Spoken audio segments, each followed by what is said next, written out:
या न्यूज बुलेटिनचे सहप्रायोजक आहेत गोकुळ.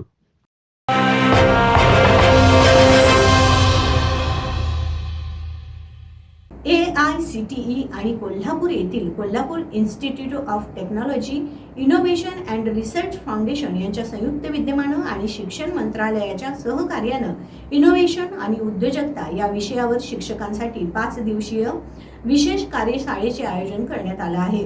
सध्या बदललेल्या तंत्रज्ञानाचा आणि शैक्षणिक बदलातील काही महत्त्वपूर्ण ट्रेनिंग या शिक्षकांना देण्यात येणार आहेत, अशी माहिती KITचे चेअरमन साजिद हुदली यांनी दिली आहे.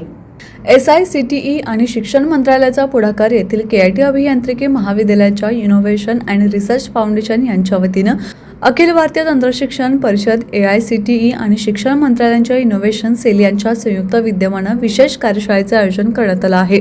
इनोव्हेशन आणि उद्योजकता या विषयाला घेऊन होणारी ही कार्यशाळा ऑफलाईन स्वरूपात असणार आहे. देशभरातील 1600 संस्थांमधून केवळ 50 संस्थांची निवड करण्यात आली. महाराष्ट्रातील फक्त 4 संस्थांपैकी KIT ही एक संस्था आहे, अशी माहिती KITचे संचालक डॉ. मोहन वनरोटी यांनी दिली. 5 दिवसीय कार्यशाळेमध्ये इनोव्हेशन, स्टार्टअप्स, उद्योजकता, business model, product market fit, sales strategy, marketing, finance आणि IPR या विषयावर विषय सत्राचा आणि टेक्नॉलॉजी ट्रान्सफर आणि स्टार्टअप इन्क्युबेशन या विषयावरही संशोधन आणि उद्योजक क्षेत्रातील नामांकित व्यक्तींबरोबर विशेष संवादाचं आयोजन कार्यशाळेत करण्यात आलं आहे. शिक्षक, उद्योजकता क्षेत्रात रुची असणारे प्राध्यापक अशा लोकांनी सहभागी व्हावा, असं आवाहन KITच्या इनोव्हेशन अँड रिसर्च फाउंडेशनचे मुख्य कार्यकारी अधिकारी सुधीर आरळी यांनी केलं. संपूर्णतः मोफत असणारी ही कार्यशाळा KIT कॉलेजमध्ये होणार असून फक्त 50 शिक्षकांचीच निवड आयोजकांच्या माध्यमातून केली जाणार आहे.